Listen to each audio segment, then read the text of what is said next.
Hey, this is Toby Mathis. Welcome back to the Anderson Business Podcast. I am excited today because for any of you guys who recognize our guest out there, first off, it's Joey DeMaio of the band Manowar. If you guys recognize that name, that's awesome. It means you're a metalhead. If you don't, then I want to set the stage as to who Joey is. And Joey, just give me a minute, and you're gonna have to endure some of this. But I want to make sure that people understand the breadth and scope of the artist that we have in front of us and business person that we have in front of us, because it doesn't matter what you do, the way you do it speaks volumes. And I think Joey and I would agree on that. I think Joey, you would agree, because we were talking earlier about even sweeping a floor, you do it the best of your ability. But Joey is the owner of something called Valhalla Studios in New York. And Joey, I'm going to ask for your help on this real quick, because is it the most accurate depiction of audio in the planet on the United States? Is it like one of the top studios as far as the accuracy of the music? Well, not to pat ourselves on the shoulder, but we're proud of the fact that we have two very similar but yet very different control rooms, recording studios for that matter, that are both extremely accurate and have been certified for Dolby Atmos, Sony 360, and Auro 3D. And the studio I'm sitting in now has just been named the reference control room for Auro 3D by the actual inventor of not only the format, which is a super high fidelity, very pure immersive audio format, but he's also the inventor of the greatest recording studio in the world, Galaxy Studios in Belgium. So we just received that certification 2 or 3 weeks ago, and just could have knocked me over with a feather when he said that. So first off, congratulations. But second off, that means that you, in the whole world, have one of the highest, probably is there an even higher certification, or is that the highest certification that's even out there right now? It's the highest certification that they could give for their format, for what they are doing in immersive audio, for what they have invented and what they believe to be the most accurate way to reproduce that particular format. See, right there, you're in rare air, and this is what's really exciting. So we'll get back to that. I managed to make it through almost one sentence before I had to bring you in. So I have to do a couple of things so people know who you are 100%.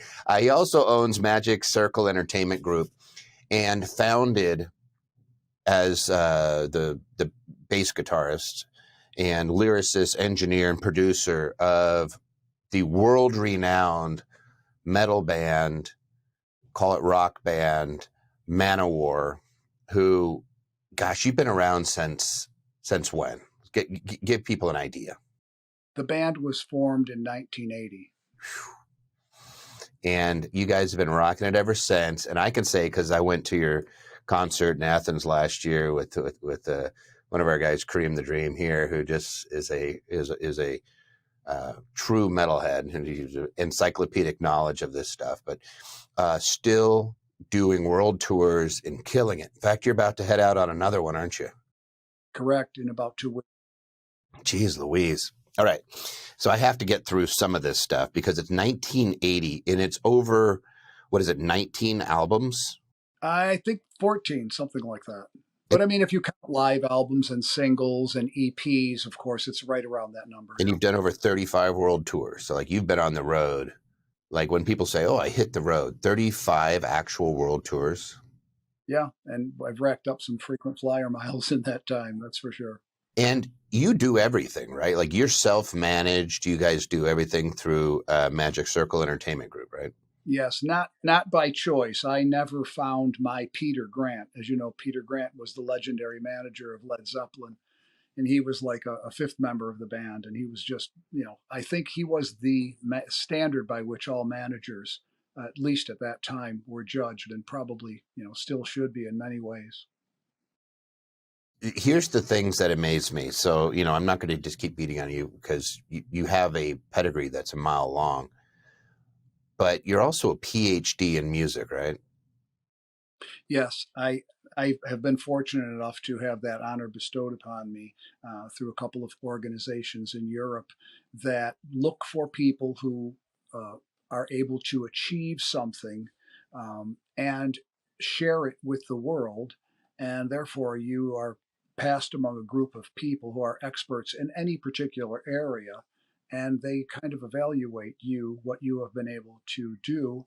And they then are able to say, well, certainly he is deserving of a bachelor's degree or a master's degree or a PhD or so forth. It's more an, I would say, an honorary degree in the sense that I don't think I could take it to Yale and walk through the door and say I'm ready to teach. On the other hand, as one of the gentlemen told me, he said, "Well, how many teachers do you think that are out there that have, had a career and understand and do what you do and sold 30 million records?" So I think that the practical experience should kind of weigh in the way it did in ancient Greece. You had to actually prove yourself by doing. Yeah, nowadays we get the piece of paper and then we go out and we try to make our career. And some people go back, but for the most part, uh, we tend to ignore the world of experience.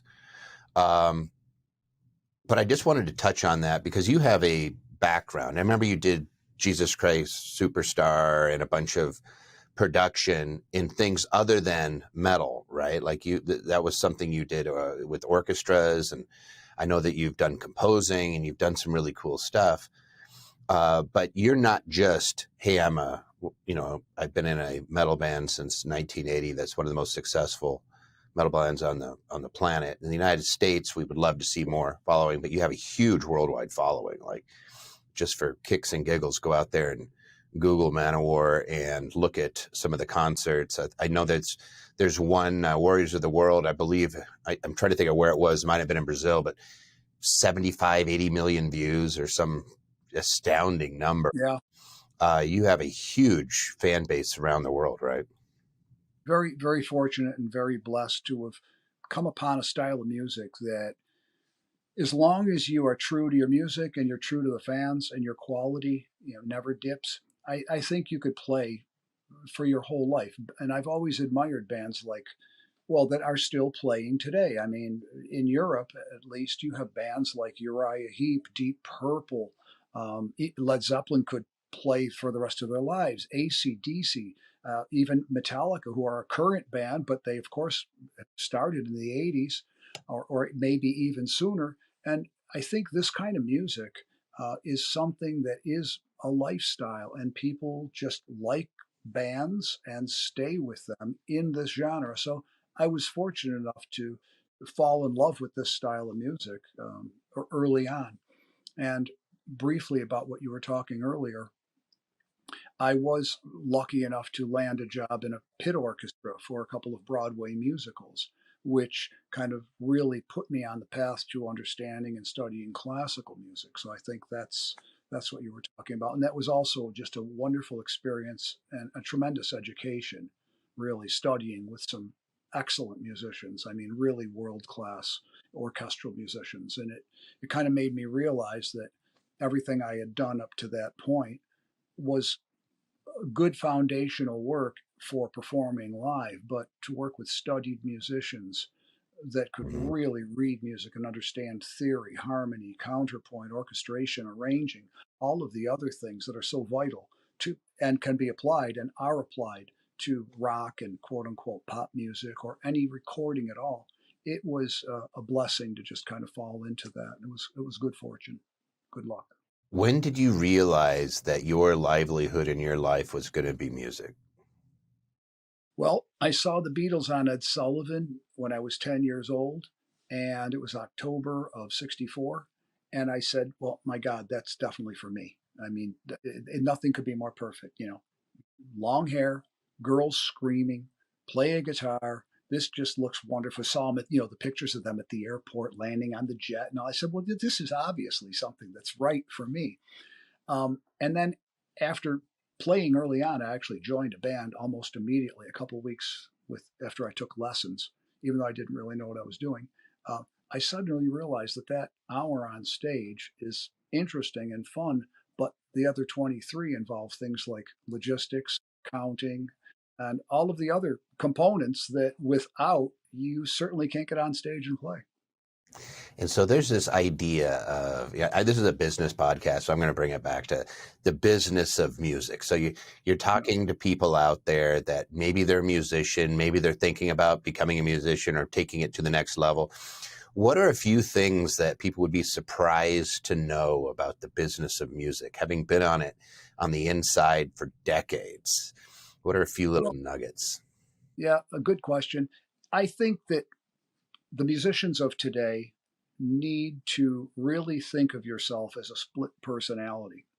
And I don't mean become a psycho or anything. I mean that I think musicians today are more cognizant of the fact that we are in the music business. And that means no business, no music, no music, no business. So the band feeds everybody. Mm-hmm. If the band doesn't play or the band doesn't record, no one else, including the band, eats. But if the band plays and the band records, everyone eats. And going outward from the band members to their immediate families and the crews that set up the equipment and maintain it and work on it, music stores, agents, managers, record companies, publishers, merchandise companies, internet providers now that music is being distributed digitally, everything spider webs outward from the kernel, the center of the nucleus, and that is the band and the music. And so I think a real firm understanding of the mechanics of the business and, of course, the finances of it are essential for musicians today. Not that that's a new concept, because if you read the lives of some of the great composers, for instance, Paganini, these guys, they died with money. They were smart about how they use their money. And in my case, I'm not so smart about how I use it because I take and reinvest just about everything I have back into um, something that will feed the machine in a way that I can relate to it. For instance, recording studios or investing in the best busing, trucking, lighting, sound so I can enhance our performance and give our fans 300% value for their ticket. I mean, 100% today, it's not enough. The competition out there is rabid.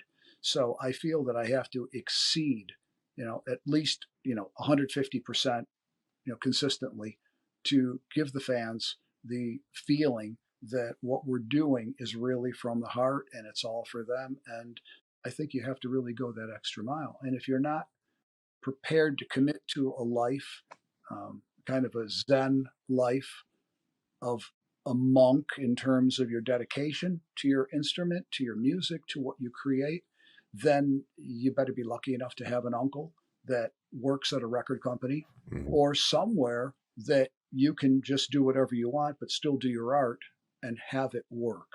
My structure is very much hands on and based that way out of necessity. But if you want to be in this business just for fun, um, there's not a lot of fun worrying about the financial side, but there could be an incredible amount of fun if somebody else is dealing with it that is going to ensure that the finances um, all balance at the end of the year or at the end of the week or at the end of the night. And so these are things that I think that are essential building blocks for any business. And that's why this podcast is fun for me, because business is business. And if it doesn't make dollars, it doesn't make sense. You know the old saying, right? It can be a nice hobby otherwise, but if you want Yeah. to actually make your living in the industry, it sounds like you have to jump in and make a full commitment, unless you get lucky.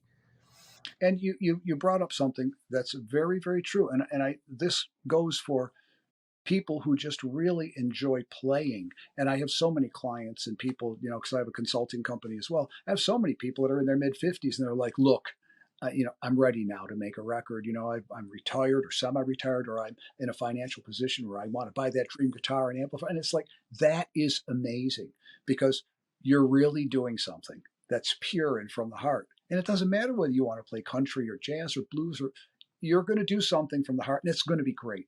And when I mean it's going to be great, it's going to be great because it's pure, because you're making it because you love it. Just the way somebody starts out and completely without knowing what's going to happen, they just bang on the guitar. Hey, it's pure.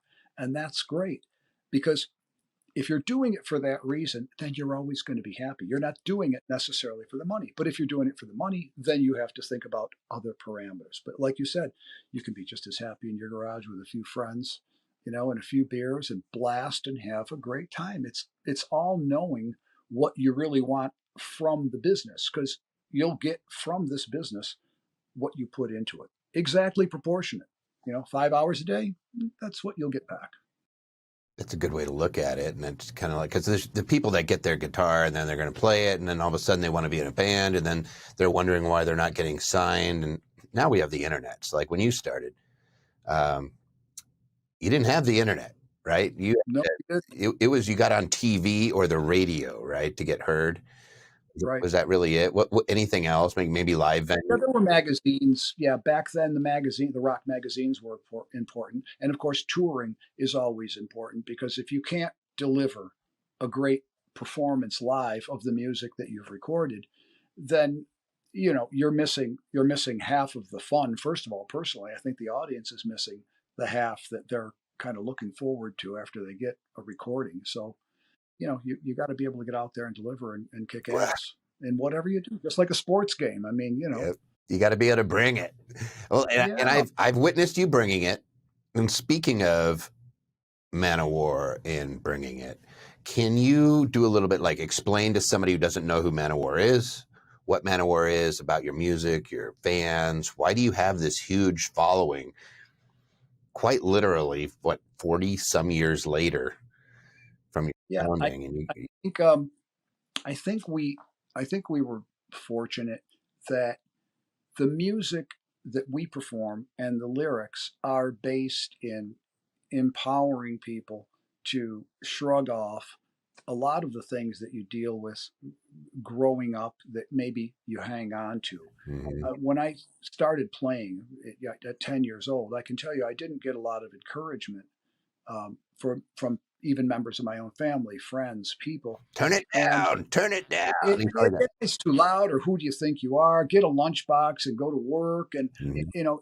you hear this stuff and you're thinking, well, but why? I'm seeing these people in magazines, my heroes. I got their record. I mean, I read that this guy came from Indiana. I read this guy came from Pennsylvania. And I think you carry a lot of that.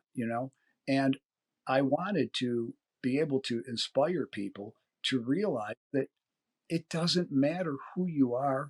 Everybody has the right to be themselves. It doesn't.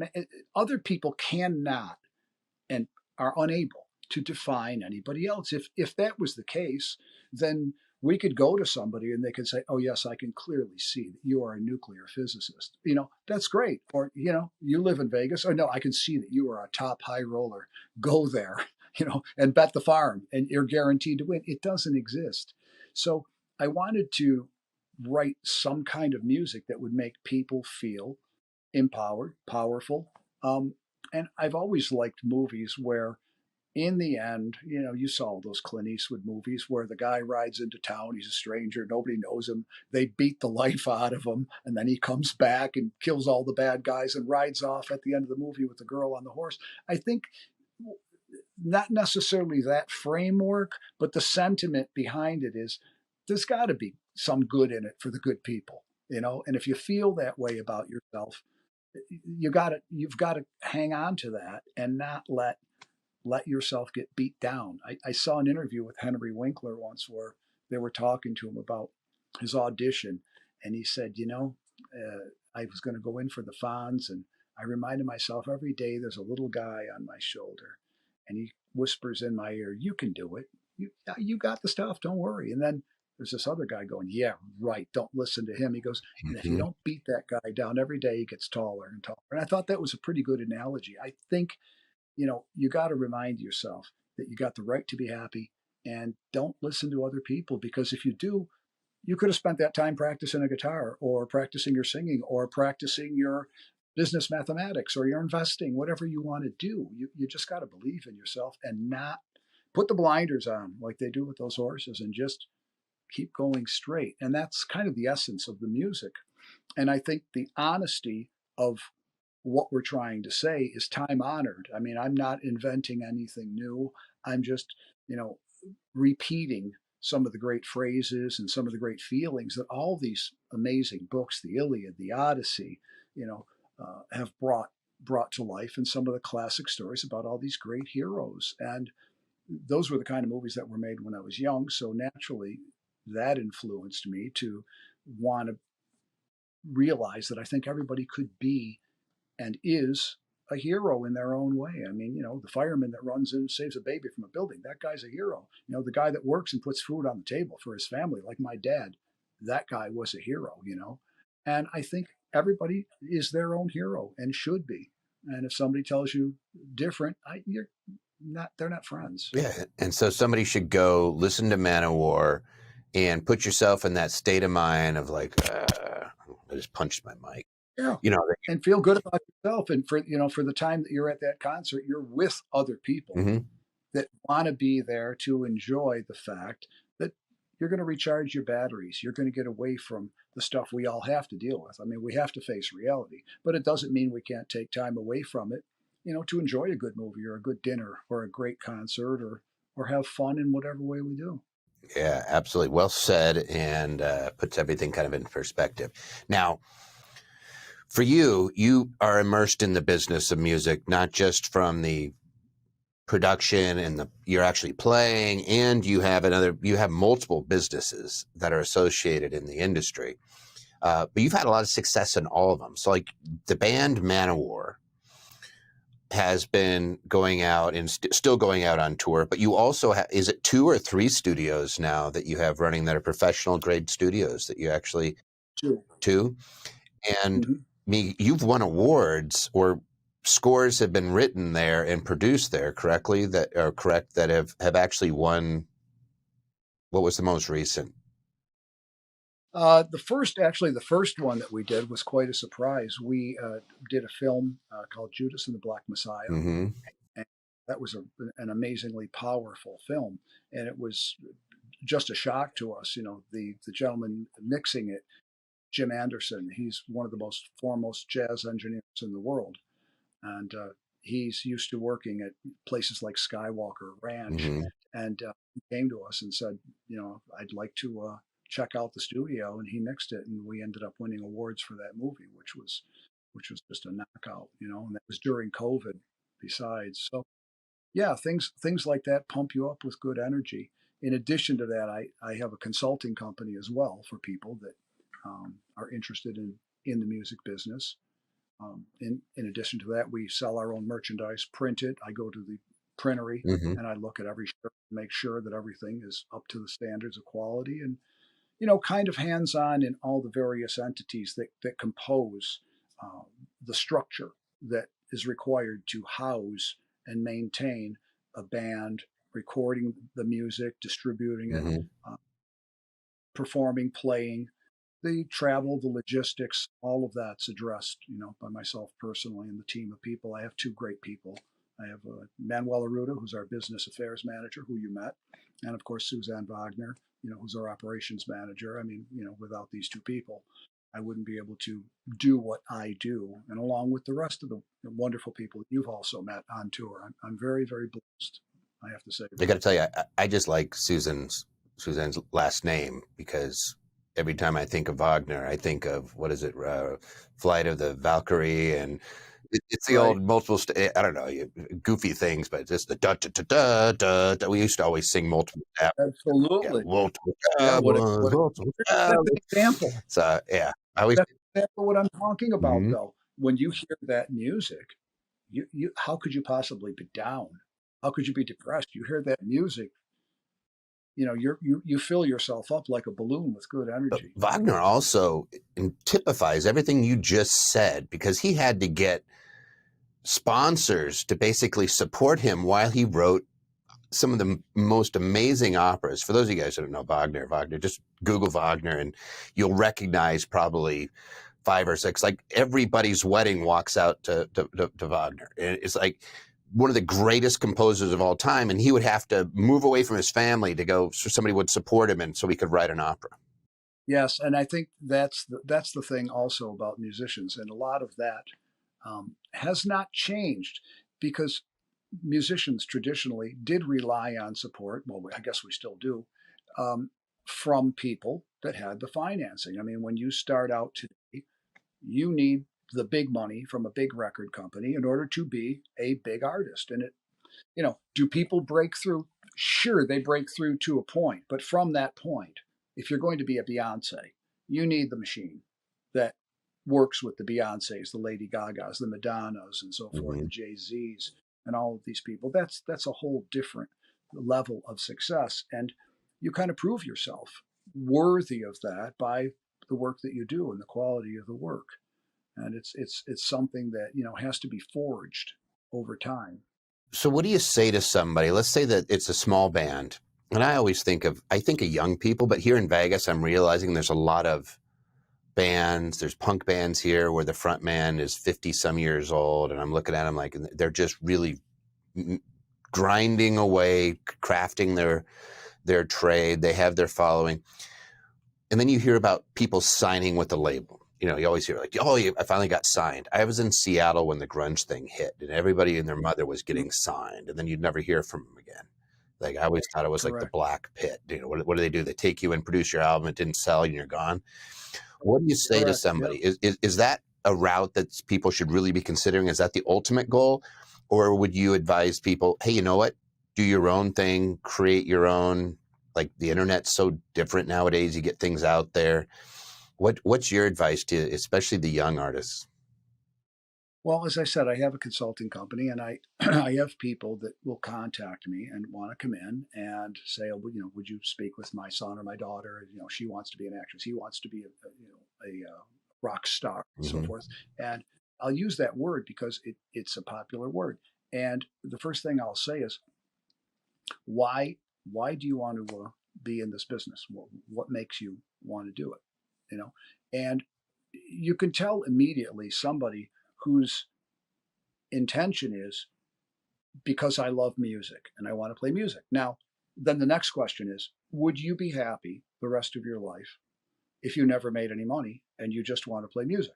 Would that be enough for you just to simply say, you know what?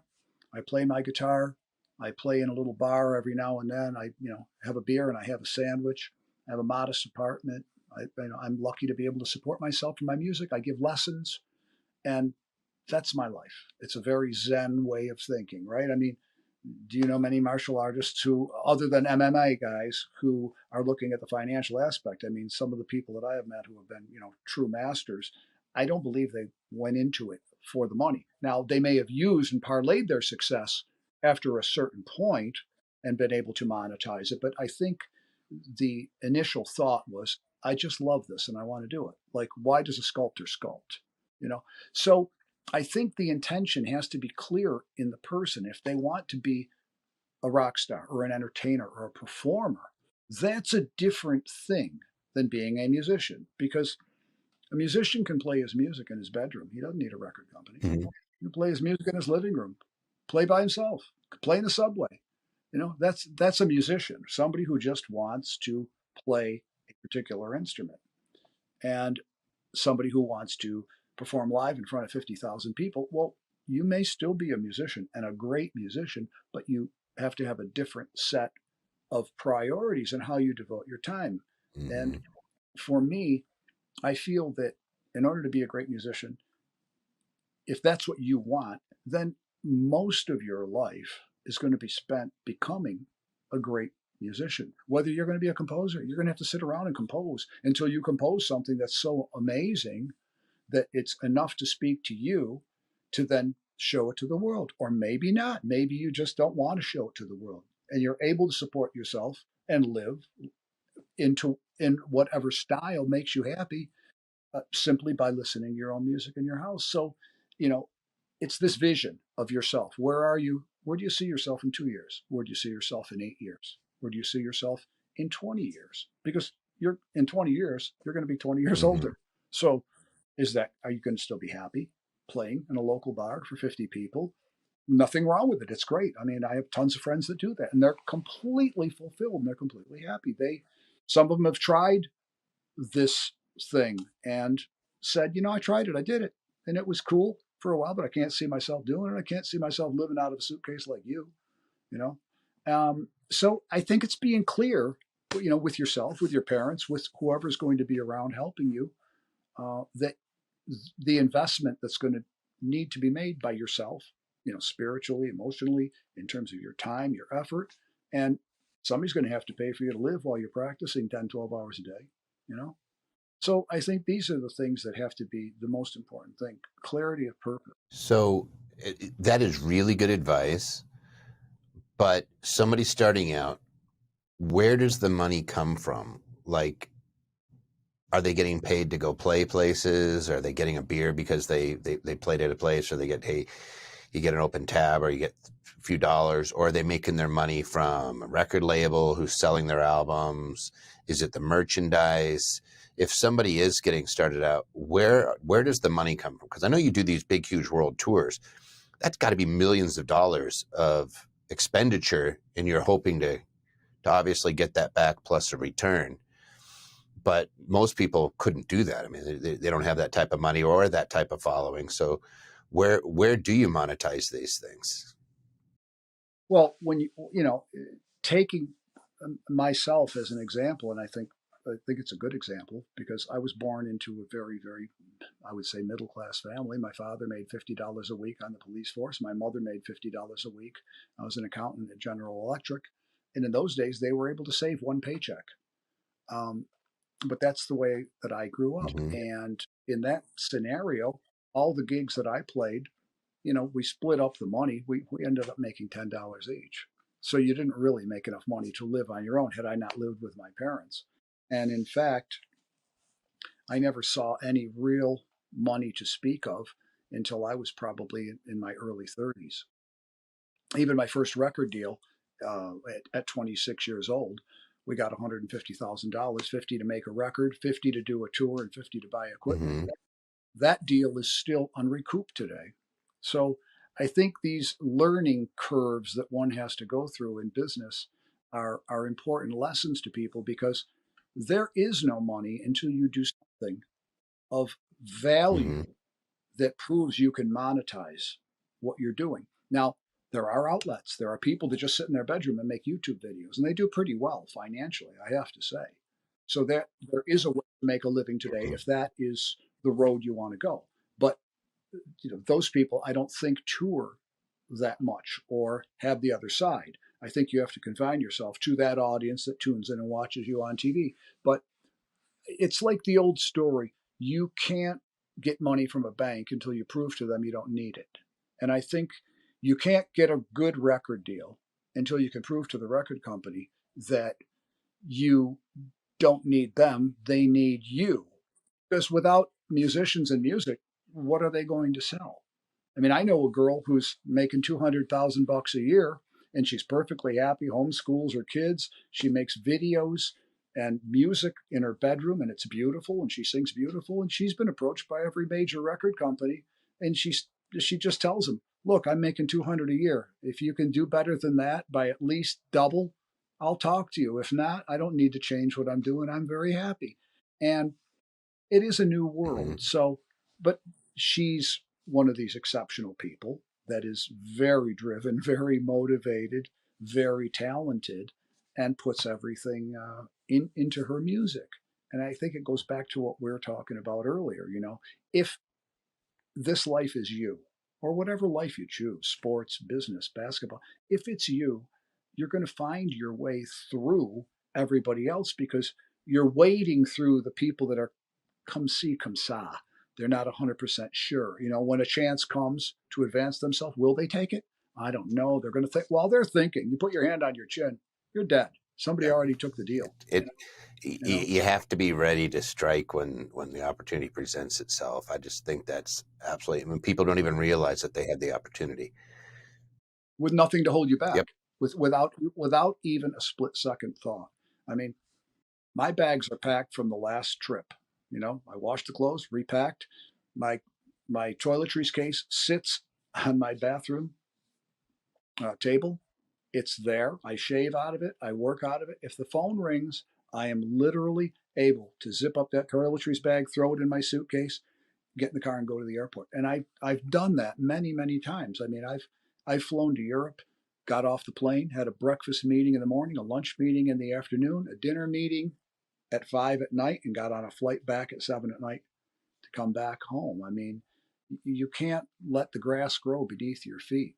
It's called dedication and commitment. Sometimes we ignore that part. Hey, for all the fans out there, where is Manowar headed now? Where's your music headed now? I know you were doing some pretty cool stuff on the most recent recordings. It seems like you're always changing it up. It's never just the same thing over and over again. So for all your fans, where is Manowar headed? Well, as you know, we have a new guitarist in the band, and he's one of the most famous guitarists in the world. His name's Michelangelo Badio. I'm sure a lot of people that do watch your podcast, Toby, will know who he is. And those who don't, you've got to look him up, if for nothing more than to watch this guy who's I like completely ambidextrous. ambidextrous. Play two guitars, Yeah. and two different things with two different hands, but he also has a guitar with four necks, and he spins it around. He's got like two necks this way and then two necks on the bottom. And he's just he just looks like a hydra of some sort, or an octopus. So with somebody like that in the band, it's a real kick in the ass for somebody like myself to stand on stage next to this guy and have to rise as best I can to his level of virtuosity. So I think that's a great inspiration for myself. And also the rest of the band. New blood brings new energy, but different energy, because he's an individual. And what he brings to the band is not just speed, but he's a personality. He's a virtuoso. And we also have a new drummer who is now just starting to really get comfortable with the fact that he's in the band and has done a tour and so forth. So we're expecting even greater things from him. So there's just a new energy, new dynamic, and a lot of fun. And I guess this is just another chapter in the Book of Manowar musically. Well, we're excited to read it and see it, and I'm going to wish you great luck on your tour. I can't end without asking. You did get the world record for the world's loudest band, right? Only because I was foolish enough to spend the money and the time to research how to break the record, so that no one would ever be foolish enough to spend that kind of money and put in that kind of time and effort scientifically to beat it. But you still A couple of times. You still have it, though, right? Yeah, I was incensed because somebody beat our record by, I think they had an uncle that owned a music store. They hooked up everything in the music store. And I thought that was cheating, because they You didn't got to do it really in a own the stadium. equipment. You got to do it in a live set. Well, it doesn't matter where you do it. You should own the equipment, and it should be the equipment that you perform with live, not rent it as a stunt. Well, I'm funny like that. Sorry. I still love it. I had another client who just broke a world record of the number of bungee jumps off of a bridge, and she did it within an hour, and I think it was some ridiculous number, like 20 jumps. How cool. How cool. We also have the record for the longest heavy metal concert. We played 5 hours, I think 10 or 11 Jeez minutes in Louise. Bulgaria. How do your fingers feel Mhm. after that? That's the only thing I could think of. Sweaty. It was probably 150 degrees in Bulgaria. It was a beautiful night for it, though, and we just had so much fun. The crowd kept screaming. We just kept playing, and little by little, we're like, I'm going to play another song. That's the beautiful thing, though, is that you were probably in what everybody would say is the zone. You're just loving it. Nothing else matters. You're in your element. I think you could probably do that in your bedroom if you were really in love with your music and you were doing those types of things, or whatever it is that you did. I think you make it. Yeah, I think that's right. When you're invested in it, it's in you. You're in it.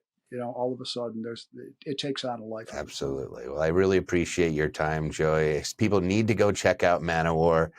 It's probably the greatest band that you've never heard of. If you're a metalhead, you know who they are. If you're listening to pop music, you haven't heard of them yet, go out there and listen to it, because they have a really cool community and a really great following, and it's going to be people you never realized love that type of music too. And it's the real deal. You don't have to wonder whether this is some new band or something. This is decades of experience coming through from a true artist at the top of his game. So thanks, Joey, for having us, or having And thank you for inviting me. This has been a lot of fun. I was really excited to get the invitation, and what can I say?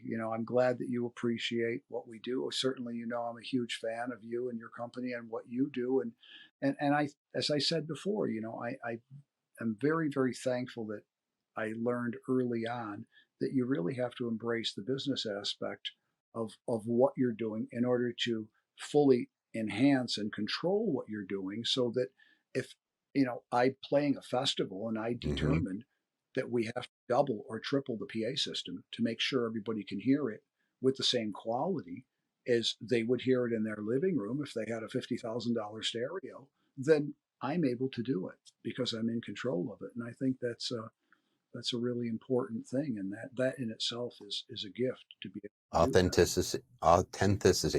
Authenticity. There we go. Authenticity. There we go. It's authentic, and it's your. I mean, shoot, it's you. It's your name out there, and I think that having that control just shows that you actually value it.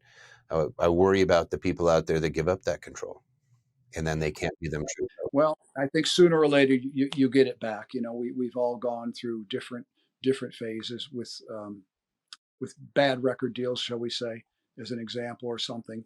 And sooner or later, it ends, and you're better off for it. You've learned and you've grown. And if you can take it that way, and you become stronger, you become smarter, and you don't become bitter because you embrace the knowledge. Going back to your martial arts, I used to have an instructor that would go to every city, and he would want to spar with the instructor. And I used to say to him, I said, "Well, aren't you afraid you're going to get your ass kicked by this guy?" And he would say, "No, I'm hoping that he will kick my ass so I can thank him and say, 'Can you please show me what I did wrong? Those three different times when you hit me here, hit me there.'" He goes, "No, I want to learn from these guys. I would have even more respect for the guy, if he did." And that's what we So should be doing in all of our businesses. You're going out there to look to find the pain points so you can improve and get better. absolutely, eternal students all the way. 100%. Thanks, Joey, for coming on. My pleasure. Thank you, Toby.